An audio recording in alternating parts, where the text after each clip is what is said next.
Hinault a couru aujourd'hui à la Merckx. Ici, à 3 km de l'arrivée, Hinault accélère violemment. Un champion du monde français, 18 ans après Jean Stablinski et 21 ans après André Darrigade.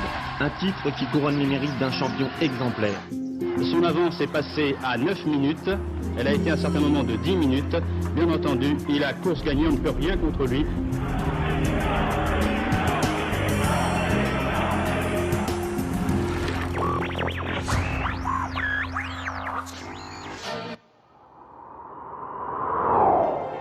Le jeune breton Bernard Hinault était donc un immense champion en devenir.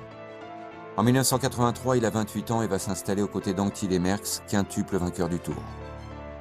6 ans plus tôt, il est entré dans le cœur des Français qui ont vécu en direct devant leur télévision son incroyable chute du Critérium du Dauphiné.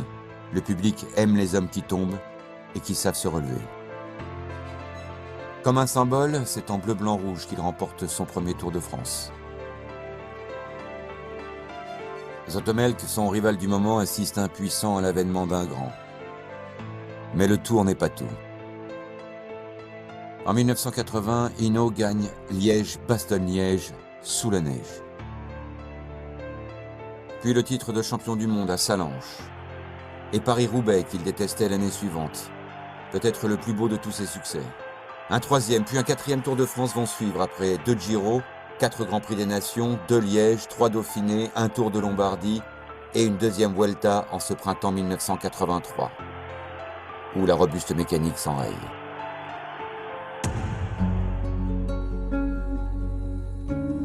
Une tendinite qui a donc contraint Bernard Hinault au forfait pour la Grande Boucle 83 et à un étrange mutisme dans sa retraite bretonne du Quessois. Une situation qui contraste avec la glorieuse épopée 82 où Bernard Hinault remporta son 4e Tour de France, y compris l'étape sur les Champs-Élysées. Mais avant la blessure, déjà une autre menace est apparue, au sein même de sa propre équipe. Sympathique mais redoutable, la relève. Laurent Fignon et les autres ont 20 ans et du culot. L'exemple d'Hinault leur a ôté tout complexe. J'ai la chance de recruter des coureurs comme les Madio, comme Charlie Mottet, comme Laurent Fignon, comme Greg LeMond, Pascal Jules, tous des coureurs qui ont un potentiel absolument extraordinaire. C'était un nouveau groupe qui arrivait et puis qui avait aussi envie de faire sa place parce qu'on avait la dalle, on avait envie d'être performant, on sentait qu'on était bon. J'étais présent quand Laurent est arrivé avec Pascal Jules. C'était au Championnat de France 82, pro. Et j'ai vu arriver 2 cow-boys en jean, 2 titis parisiens. Et puis en face, il y avait l'équipe Renault en survêt, qui était déjà dans l'expression physique, qui était déjà un peu ancienne. Il y a une confrontation de générations, alors qu'ils ont 6 ans d'écart, hein, c'est quand même pas énorme. Et il y a une confrontation de générations et de comportements. J'ai presque envie de dire qu'il y avait une culture d'avant 68 et une culture d'après 68. Ils n'avaient pas du tout les mêmes centres d'intérêt, que ce soit au niveau de la lecture, du cinéma, de la musique. C'est-à-dire qu'il y a vraiment un décalage entre ces 2 groupes. Ce qui a fait dire d'ailleurs un jour à Bernard Hinault, de toute façon, je ne reconnaissais plus mon équipe. Et il avait raison. 1 ou 2 coureurs, ça n'aurait sûrement pas eu la même importance dans l'évolution de l'équipe. Mais là, c'était une vague de coureurs qui arrivaient. Il y avait mon frère, il y avait Mottet, il y avait Fignon, il y avait Jules, il y avait Gaillan, il y avait Barthaud, il y avait tout un groupe, enfin je ne sais plus, on était 7 ou 8 ou 10 coureurs d'une nouvelle génération qui avait entre 21 et 23, 24 ans, qui arrivaient dans le groupe. J'ai jamais été contre, parce qu'il y a tellement de courses à faire qu'il y en a pour tout le monde, quoi. Et c'était bien. Et il faut savoir aussi qu'à un moment de temps, toi, tu vas être out. Il en faudra bien un autre pour te remplacer. Mais le plus tard possible. Bernard Hinault et Cyril Guimard ont lié leur destin 7 ans plus tôt. Cette année 1983 marque un tournant dans leur relation. L'un doit repartir de rien, le genou fraîchement opéré, et l'autre sait qu'il dispose de nouveaux atouts. Une fois encore, c'est le Tour de France qui va décider. Bernard va gagner le Tour d'Espagne, 83, ne gagnera pas le Tour 84, le Tour 83, je veux dire, parce qu'il ne sera pas au départ, puisque à la fin du Tour d'Espagne, il sera blessé. Nous partons dans le Tour avec deux leaders, Madio, Marc, et puis Laurent Fignon. Et qu'à l'arrivée, Laurent Fignon gagne. Laurent Fignon, plus rien à lui reprocher. Bravo, le Tour de France, c'est quand même très bien parti pour lui pour qu'il le gagne maintenant. Donc là, je sais que l'un des deux partira parce que la nature est ainsi faite que l'on ne peut pas avoir deux vainqueurs du Tour en même temps et dans la même équipe. C'est un peu comme un groupe de rock avec deux chanteurs, quoi. Au bout d'un moment, c'est pas possible quand même, quoi. C'est sur mon lit d'hôpital que je prends la décision, je dis je peux pas continuer avec Cyril. Ça peut plus continuer comme ça, c'était trop agressif entre nous deux, quoi. Donc j'ai demandé une réunion avec à la régie Renault, puis je dis voilà, vous avez le choix, ou c'est Cyril ou c'est moi, mais ça ne sera pas les deux. Moi je peux pas continuer. Mais ils ont gardé Cyril et on est reparti avec rien. Ce qu'on peut dire, c'est que Bernard avait bénéficié de l'entourage de Cyril Guimard au début de sa carrière. Sans doute qu'il en avait besoin et il admet très aisément que ça lui a été utile et nécessaire. Et puis il a mûri, il a compris des choses pour lesquelles il n'avait plus besoin de la tutelle de Cyril, sans doute. Il a voulu s'émanciper. Et ça me paraît aussi légitime, quoi. Et donc, la meilleure preuve, c'est qu'il s'est tellement émancipé, et il a été gonflé, ceux qui lui ont fait confiance aussi, de créer sa propre équipe avec Tapie après sa blessure au genou, où il repartait de rien, quoi. À la fin des années 70, avec Cyril Guimard et ses méthodes scientifiques, Bernard Hinault avait déjà dépoussiéré son sport. Ce n'est rien à côté du bouleversement qui va suivre. Contre toute attente, il lie son destin à celui d'un homme d'affaires atypique, à la notoriété naissante, Bernard Tapie. Le Breton ne veut plus s'encombrer d'un directeur sportif. Il prend aussi le risque de payer lui-même ses équipiers. Le monde change, celui du cyclisme aussi. Avec Bernard Tapie et Bernard Hinault, il entre dans une nouvelle ère, celle des années fric. Et là, on a dit il faut chercher au moins un entraîneur. Et à un moment donné, on avait été voir du côté de Louis, au Cagna. Et par chance, Paul Kochli, qui lui était en désaccord aussi avec sa fédération, connaissait Richard Marié. Et Richard Marié m'a dit appelle-le. Et comme il était libre, on a rassemblé tout le monde et puis c'était parti. Et après, donc on a été voir Tapie pour avoir le pognon, parce que c'est ça aussi, il fallait avoir du pognon. Et fin septembre, le nom de Bernard Tapie est sorti dans une émission spécialisée sport. Il y a un mois à peu près que toute la France attend de savoir ce que va décider Bernard Hinault. C'est fait depuis 5 minutes et nous avons joué le jeu avec vous. Pour qui courrez-vous l'année prochaine ?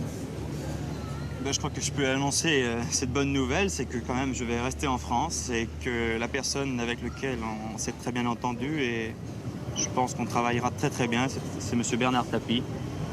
Alors Bernard Tapie, c'est un homme qui a l'habitude, on le sait, de redresser des sociétés en difficulté. Est-ce que la société Hinault était donc en difficulté à ce point-là pour avoir fait appel à lui ?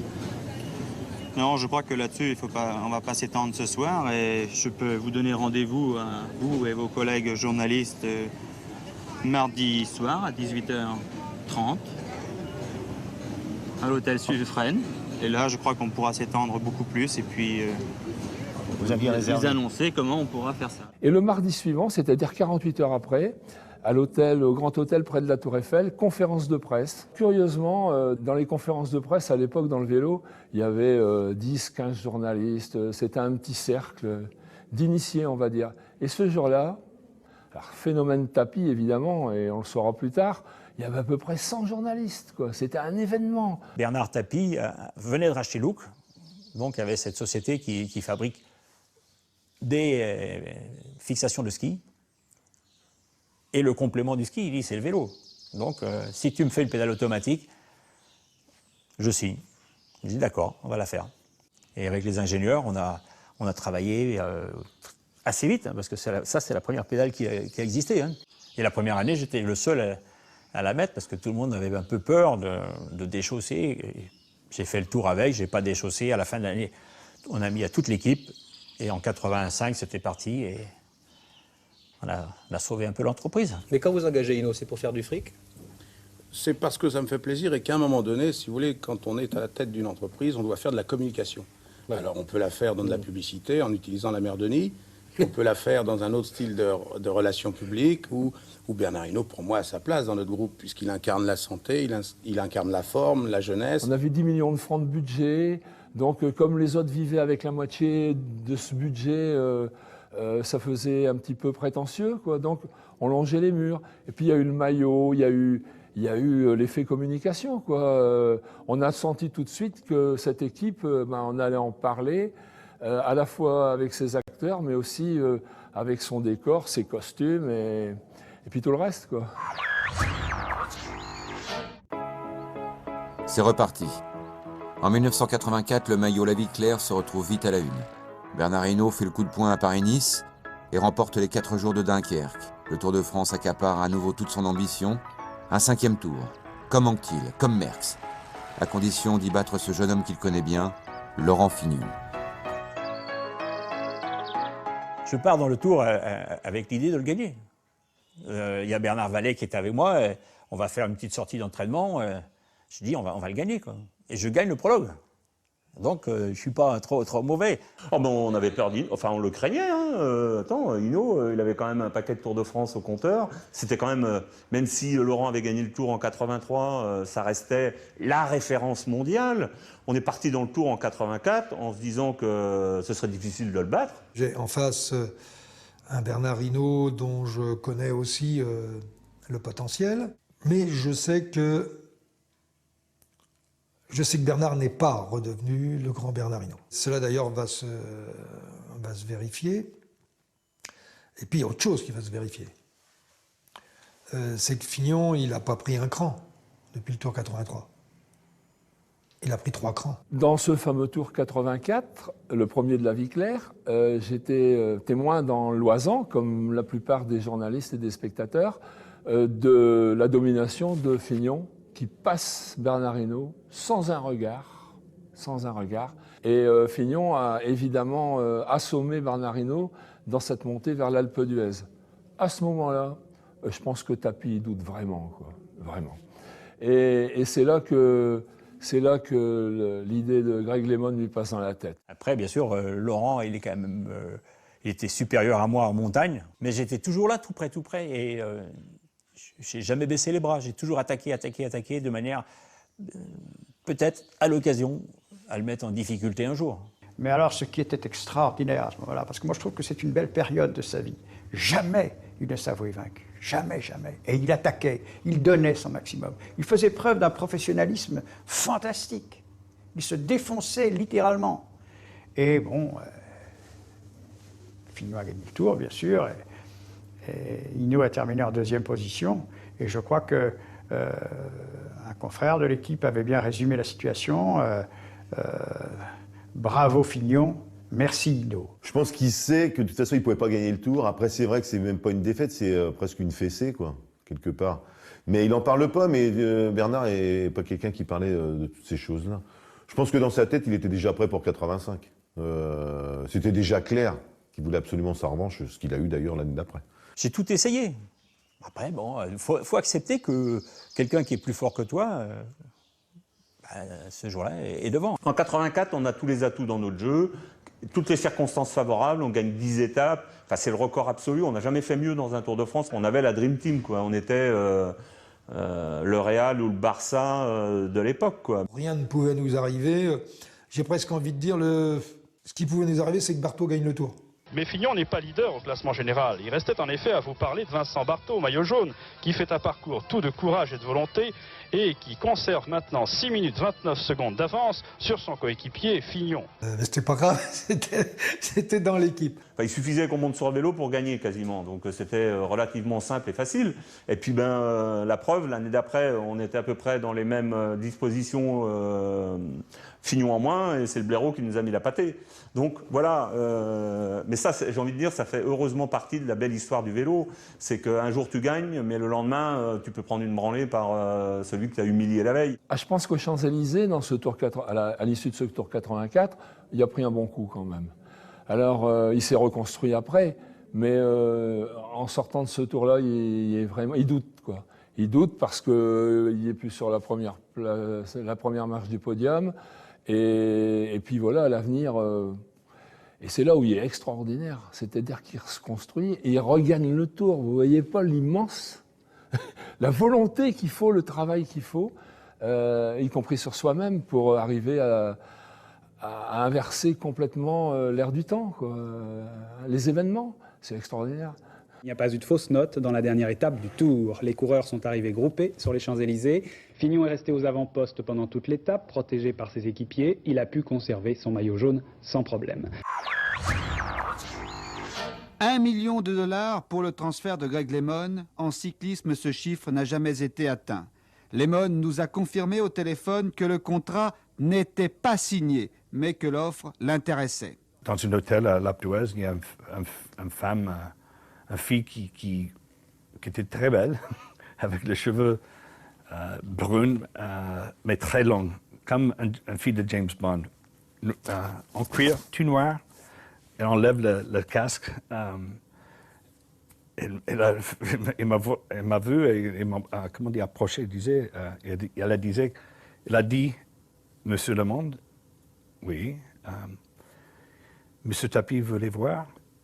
J'ai dit, d'accord. Bernard Tapie, il a vite compris que lorsque Fignon a gagné le Tour devant Bernard Hinault et que Bernard avait montré ses limites en 84, rapidement, il a tenté de convaincre Greg LeMond. Elle a ouvert la porte. Je me rappelle, c'était Tapie, Hinault et un manager, je crois. Je ne connais pas qui c'était. Mais c'était Tapie qui a parlé, il a discuté des premières choses. Ils disent, est-ce que tu veux gagner beaucoup de l'argent? C'est la première chose qu'il a dit à moi. J'écoute. Mais il a dit, ça c'est l'avenir. Le paddock look. Et puis, il a dit que moi, je veux toi pour le commercialization of the pedals. Et nous, on va payer beaucoup pour que tu viennes. Et puis, moi, j'étais là juste pour écouter. Mais l'argent qu'il a posé, c'était $1 million sur 3 ans. Mais c'était 3 fois plus que j'ai gagné à l'époque. Et puis, $1 par pédale. On savait qu'Hinault n'allait pas faire encore 5-6 ans, je veux dire, chez les pros. Donc, on savait que LeMond avait été engagé pour, je veux dire, pallier au départ d'Hinault ou voir voir quelque part peut-être à une déconvenue d'Hinault dans le Tour.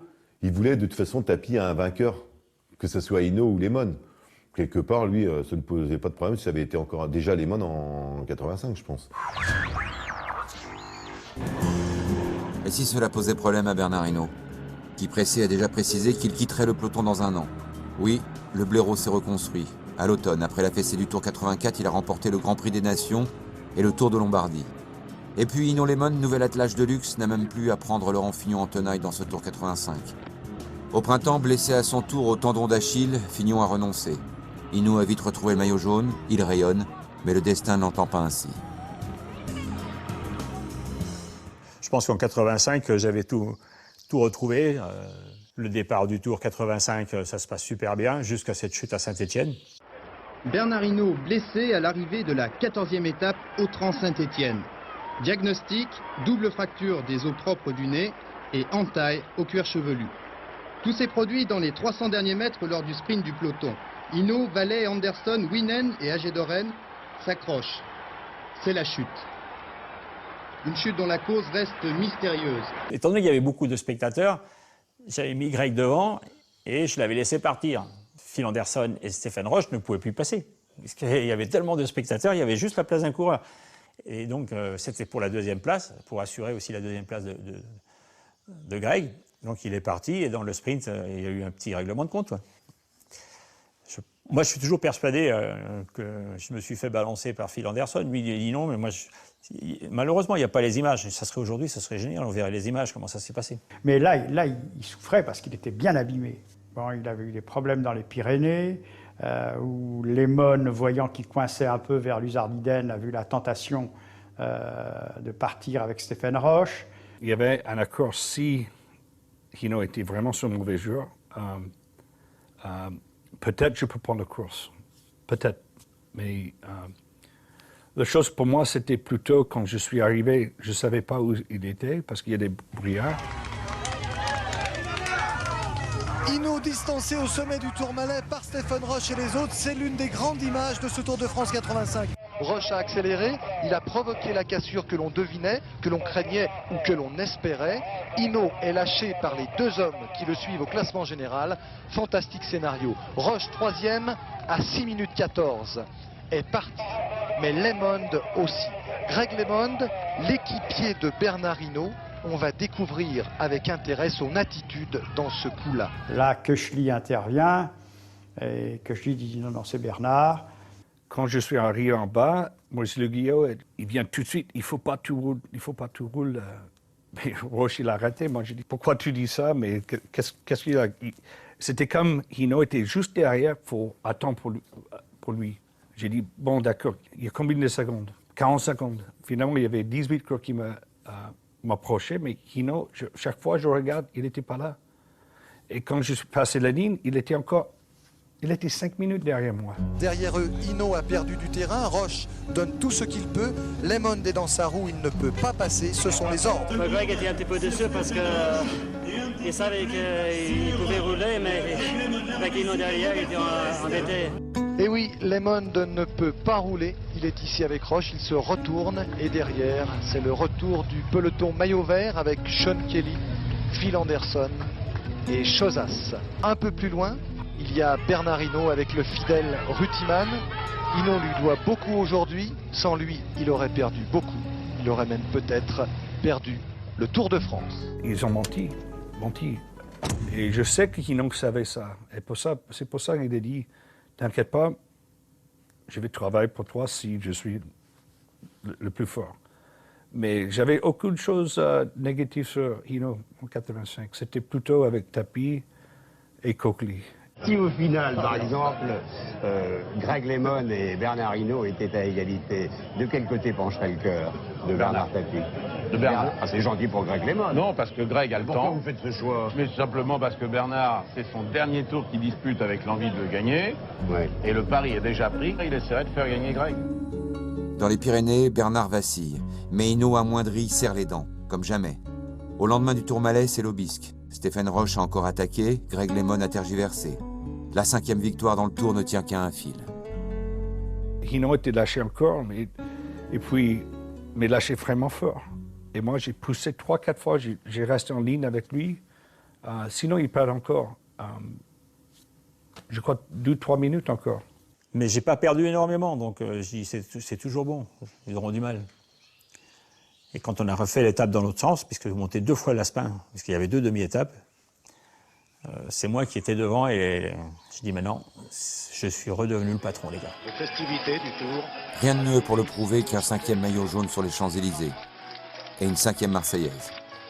La chute de Saint-Étienne, le nez cassé, le visage tuméfié ont fait chavirer le cœur des foules. Bernard Hinault reviendra une dernière fois. Pour devancer Anquetil et Merckx dans la légende, ou renvoyer l'ascenseur à Greg Lemond, sacrifié cette fois. Pour moi, je suis certain que je peux le battre. Et parce que Hinault était plus fort en 86 que 85, honnêtement. Hinault était très très fort. Oui, quand tu gagnes le Tour, tu sais que c'est toi le patron. Et puis, à l'arrivée du Tour, donc, je promets à Greg qu'il allait gagner le Tour 86 et que je serai là pour lui donner un coup de pouce. Pour l'histoire, je vais te laisser gagner l'année prochaine. Bon, t'en entends toujours parler, mais c'est toujours... tu sais comment ça se fait, c'est comme quand tu rentres dans un bistrot. Hein. L'histoire, elle commence comme ça, elle finit au 5e bistrot, elle est comme ça.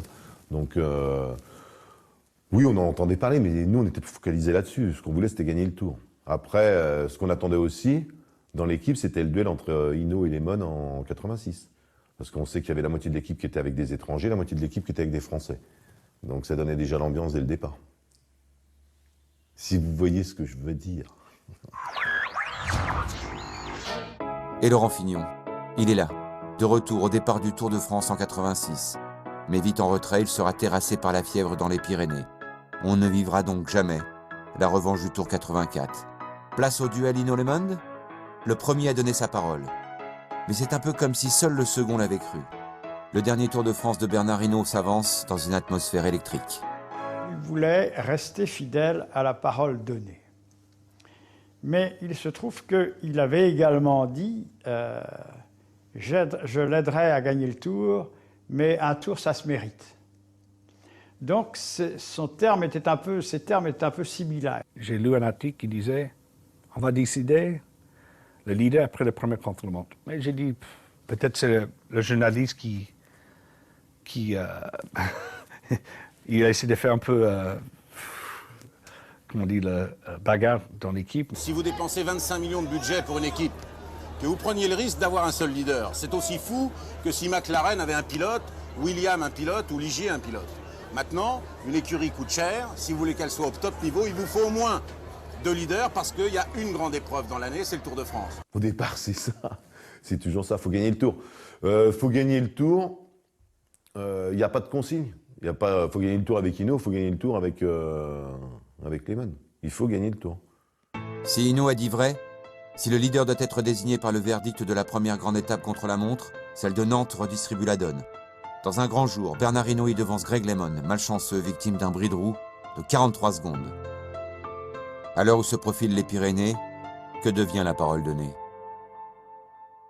L'étape d'arrivée à Pau, on n'a pas plus de tactique que d'habitude. Hein. Et sur un coup de tête, enfin sur un coup, mais comme le vélo ne se fait plus maintenant, c'est-à-dire sur un fait de course banal, c'est-à-dire on prend 50 mètres sur un sprint intermédiaire, en fait on prend un peu d'avance et il nous me dit roule, continue, roule.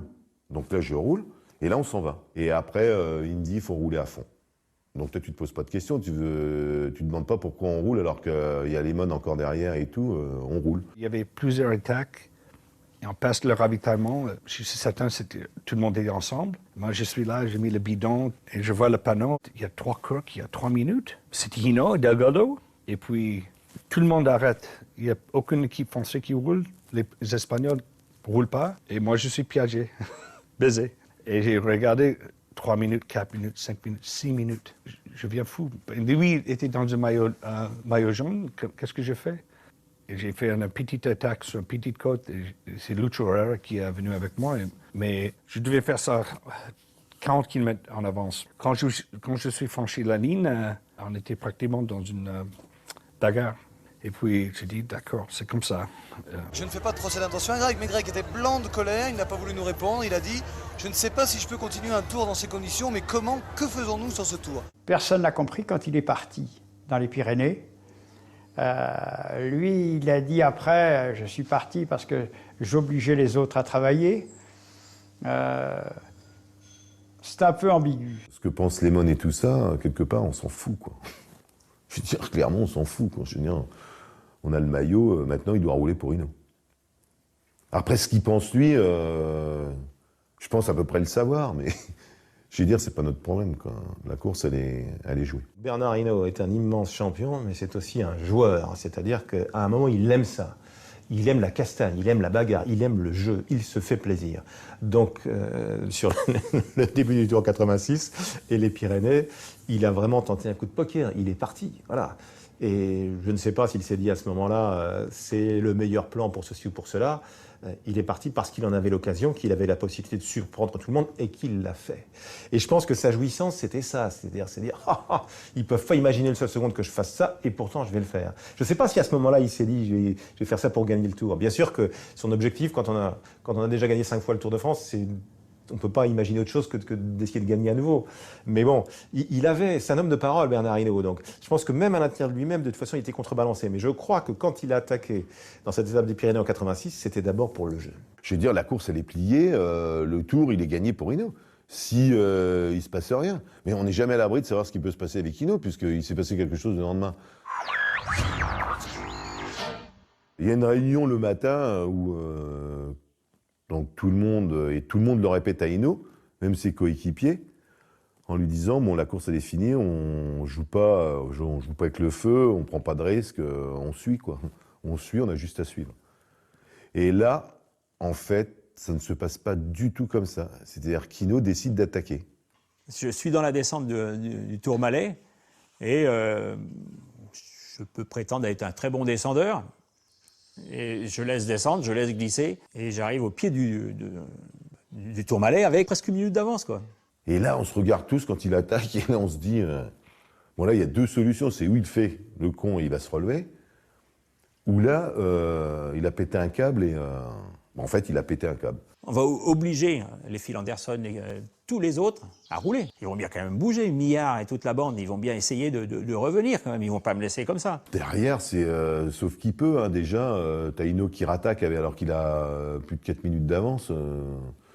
Tu sais, avant que les mecs réagissent, déjà, tu te poses des questions. Déjà, même dans les voitures, on se pose des questions, que ce soit les adversaires d'Hinault et tout ça, qu'est-ce qu'il fait? Il en remet une ou quoi? On fait quoi? On roule, on attend, on fait quoi? Donc on monte l'Aspin, on redescend, on va remonter le Peyresourde. Et là, dans la vallée, on redescend le Peyresourde, j'ai une petite fringale. Une belle petite fringale. J'ai dit je vais reprendre les 5 minutes, ce jour-là. Mais quand il a quitté, c'était bon parce que c'était un peu suicide. On a rejoint Hinault au pied de Super-Bannière. Un effort pour rien en quelque sorte, puisque Hinault est rejoint dans la descente vers Luchon par ses grimpeurs. Alors, au pied du dernier col, il y a une conférence. On a rejoint Hinault au pied de Super-Bannière. Et moi, j'étais fâché. J'ai dit un peu comme ça va, juste un peu. Il a dit il a rien dit. Moi, je pense que c'est le seul moment de vraie faiblesse qu'a eu Bernard dans sa carrière et d'erreur d'appréciation qu'il a pu faire. Parce qu'il s'est dit à ce moment-là, 5 minutes, j'en ai pas assez. Et il a remis le couvert le lendemain. Et c'est là où il fait l'erreur. Si Bernard garde mes principes de course, les Mon en aucun cas ne pouvaient revenir sur Bernard Hinault. Mais qu'est-ce qui lui prend à ce moment-là d'aller attaquer, tu sais pas. Et en fait, c'est ça aussi le cyclisme. C'est ce qui nous manque maintenant, c'est que tu as plus ces côtés de panache. Ce qu'a fait le champion, parce que hors norme au niveau mental, c'est de vouloir écrire l'histoire. Et puis Hinault, il est battu parce qu'il veut écrire l'histoire 2 jours de rang dans les Pyrénées. Il est battu par les Mon parce que son matelas, ses minutes d'avance, il les avait, mais ça suffisait pas. C'était ce que les gens réclament aujourd'hui. On s'emmerde aujourd'hui avec les SRM et une attaque à 2 km de l'arrivée. Hinault, il est maillot jaune, ça lui suffit pas, il veut réécrire l'histoire le lendemain. C'est ce qu'a fait aimer le vélo aux gens. Il faut qu'on y revienne. Si je veux vraiment être un salaud, je reste dans la roue. Je ne bouge plus du tout. Avec 5 minutes d'avance, je ne vois pas comment il aurait pu boucher le trou. Mais une parole, c'est une parole et tu la respectes jusqu'au bout. Nous, côté coureur français, je pense que ça nous fait chier. C'est clair. Et puis voilà quoi. Après, on a un maillot à défendre. Hein. Les Mon est dans notre équipe, donc on a un maillot à défendre. Donc on a encore la guerre à faire. Les Pyrénées avalées, voici les Alpes. 2 Gap au col du Granon pour commencer. Le climat est délétère au sein de l'équipe La Vie Claire. Hinault est encore en jaune, les Mon se tient à 32 secondes et leurs rivaux sont déjà loin. Zimmermann et Millard à 3 minutes, Delgado et Herrera à plus de 7 minutes. Comment Hinault pourrait-il encore tenir sa parole? Le Tour en décide autrement. Bernard Hinault souffre d'un genou, il en appelle au médecin entre Vars et l'Izoard. Greg LeMond a filé avec Zimmermann jusqu'à son premier maillot jaune. Un maillot jaune que Bernard Hinault a peut-être lâché à jamais. Hinault souffre, l'idée de l'abandon l'habite même un instant, mais Hinault résiste et revient sur le peloton. On pensait que ce jour-là, Hinault peut abandonner. Et en fait, il abandonne pas, quoi. Il va quand même jusqu'au bout. Et voilà, quoi. Mais c'est une mauvaise journée. Oui, c'est une mauvaise journée pour lui. Ça, c'est clair. C'est une mauvaise journée, même pour tous ses équipiers. Et c'est là que quelque part, quand même, on voit que les Mon, c'est vraiment la personne qu'il fallait avoir pour gagner le Tour. Si on a Hinault ce jour-là, on ne peut pas remporter le Tour, quoi. C'était bizarre parce que j'ai pris le maillot et puis le jour de l'Alpe d'Huez, dans le meeting avec l'équipe, au dernier moment, Coco Hinault commence à parler de son tactique. Il va attaquer sur la descente ou sur le Grandon pour piéger Zimmermann. On est premier, deuxième. Encore, c'était des choses qu'ils ont dit, mais on ne croit pas que ça va vraiment passer. Et puis Hinault, on arrive au sommet. Et, oups. Et lui commence à faire des attaques. Presque dans les tout premiers lacets, j'ai attaqué j'ai attaqué Zimmerman. Puis, Coakley est venu encore. Tu ne peux pas rouler avec Zimmerman. Je suis dans le maillot jaune. Je ne peux pas rouler avec Zimmerman. Et j'ai dit, va te faire enculer. J'ai dit, va te faire foutre. I did said fuck you. Lemon est fort. Il rejoint rapidement Hinault dans la vallée de la Maurienne. À l'attaque du col de la Croix de Fer, voici les deux hommes en tête de la course, comme on l'attendait depuis des jours. Unis pour éloigner Zimmerman, la légende de l'Alpe d'Huez les attend. Et puis, quand on s'est retrouvés tous les deux, on a fait une sacrée descente jusqu'en bas. On l'a laissé monter, on l'a laissé venir. Et Greg voulait rouler à bloc. J'ai dit, non, laisse-le venir, on va jouer un petit peu avec. Donc, il a commencé à croire qu'on était en train de faiblir. Et c'est à ce moment-là qu'on a accéléré et qu'on l'a mis à 5 minutes, presque 6 minutes à l'arrivée, quoi. Parce qu'il était tout seul. C'était Tapi, il disait, tu as gagné le Tour, tu laisses Hinault gagner, mais tu laisses lui monter en tête, symbolique. C'est un peu comme un cadeau d'honneur pour Hinault. Et puis, j'ai dit, encore dans ma tête, j'ai dit, OK, d'accord, je suis derrière lui, ça va. Il peut prendre la ploueuse. Finalement, le plus important pour moi, c'est de gagner le Tour. Bernard Tapie nous a jamais dit il faut faire ça comme ça. Déjà, pour l'instant, il n'y a pas la possibilité de venir, étant donné qu'il était dans la voiture de Richard Marié, donc derrière nous. Et c'est spontané. Tu arrives à 50 mètres de la ligne, on est tous les deux heureux. Le Tour, il est fini. Il n'y a plus personne qui peut nous inquiéter. Hinault, Lemon approchent enfin du sommet, du dernier sommet. Le coup de force tourne à la leçon. Unis dans l'effort, unis dans la victoire, Hinault, Lemon écrivent l'une des plus belles pages de l'histoire du cyclisme.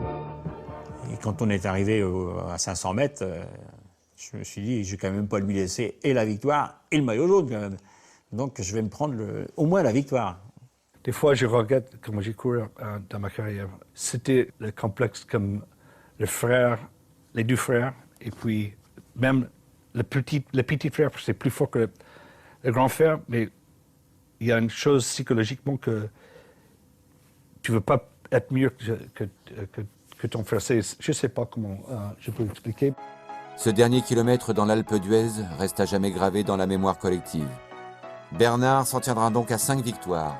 Autant, mais pas davantage que ses deux modèles Anquetil et Merckx. Mais il a respecté sa parole. C'est du moins ce que croit Greg LeMond. Si on se fait une guerre, ce sera une guerre loyale et ce sera le plus fort qui gagnera. Pourquoi pas jouer tout ça sur le compte de la montre? La veille de contre-la-montre, j'étais avec ma femme et mes parents dans le restaurant Sofitel, mais c'est Jacques Audet qui est venu pour passer à la table. Et il était très gentil, il disait qu'il est très content que je suis en jeune et qu'il croit que c'est très important qu'un Américain, pour le sport, que je gagne le Tour de France. Et puis, mais il disait, il faut faire attention, Greg, parce qu'il y a beaucoup de gens qui voulaient qu'Hinault gagne.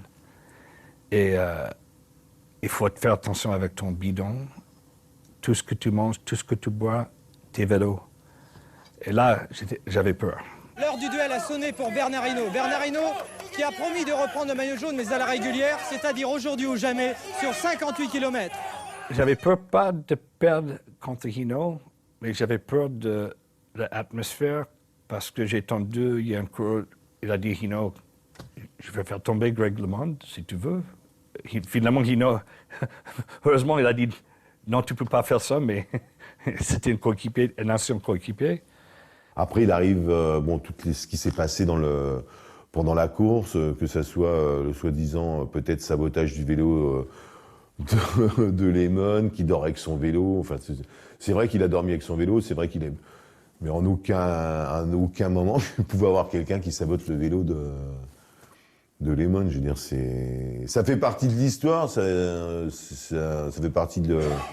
Voilà, mais c'est tout. J'ai tombé, mais ma femme croyait que c'était sabotage. J'ai allé trop vite sur le virage, c'est tout. Lemon qui chute à l'endroit même où a chuté Steven Rooks tout à l'heure, souvenez-vous. Ça va vite, Lemon repart.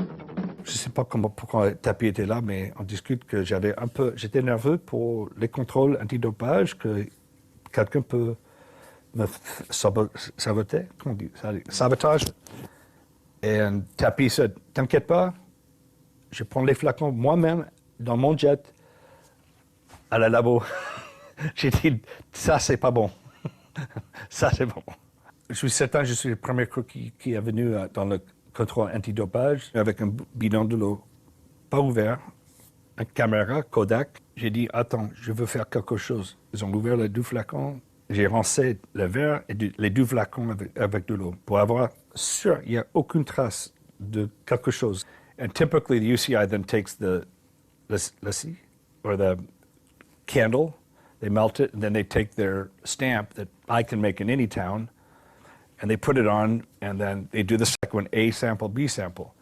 So the B sample is always the one I can go test. If this is positive, I get to test this. I know I was clean, 100% clean. So this one I don't do anything with. At the very last minute, with the candle, very hot, I put my my fingerprint right on it, so if they opened the top, I would see it. And then I took photos of the whole flacon. And I wasn't positive, but I was nervous. L'histoire s'achève. Celle de ce Tour de France enflammé qui, pour la première fois, a ramené un Américain en jaune à Paris. Celle de Bernard Hinault avec la grande boucle et très bientôt avec le cyclisme. En 9 années, il a participé à 8 Tours de France, en a remporté 5 et terminé 2 fois deuxième. Il a marqué l'histoire. Et surtout, jamais un champion de son rang n'a connu sortie plus glorieuse, au fait de son prestige et de sa popularité. Est-ce pour cette raison que l'on attend depuis si longtemps son successeur ? Je me souviens qu'il avait dit au summum de son épanouissement, moi, je m'arrêterai à 32 ans. Je ne crois pas qu'il y en a beaucoup qui l'aient cru à l'époque quand il a dit ça. Mais on arrive à 32 ans, monsieur Bernard Hinault s'arrête, comme il l'avait dit. C'était terminé, il n'avait plus qu'une idée, de toute façon, Hinault, il avait une idée en tête, c'est tout. C'était d'aller mettre une branlée autour du... C'était le Tour du Colorado, quoi. Il avait que cette idée-là. Hein. C'était d'aller battre Lemon chez lui là-bas. Puis moi, j'ai eu de la chance que j'ai fait partie de cette histoire-là, puisque j'étais bien entendu au Tour du Colorado. Et ça a été un grand moment. Un très, très grand moment de vélo. Bernard Hinault est quelqu'un qui sait ce qu'il veut. Il n'a pas peur de ses mots. Je pense qu'il va droit au but. Parfois, ça heurte certains gens. Mais n'empêche que c'est un vrai. Pour moi, et là c'est indéniable, le plus gros potentiel de tous les temps, c'est Bernard Hinault. Vous savez, quand les gens disent « Ah, qu'est-ce que c'est dur le cyclisme ?» En général, les gens répondent « Ah oui, c'est le sport le plus dur, avec la boxe, etc. » Mais si vous dites ça à Bernard Hinault, que répond-il ? C'est quand même sacrément plus facile que d'aller à l'usine. Et moi, j'avais le choix, dit-il, entre l'usine ou le cyclisme. Alors, il fallait que je sois champion. Par le biais de la compétition, j'ai voyagé, j'ai été dans une multitude de pays. J'ai rencontré aussi beaucoup de personnages, que ce soit des hommes politiques, que ce soit des grands professeurs, que ce soit le commun des mortels aussi, qui a des choses parfois à te dire, et ça c'est génial. Et ça c'est... Je le souhaite à tout le monde de pouvoir vivre cette vie que moi j'ai eue.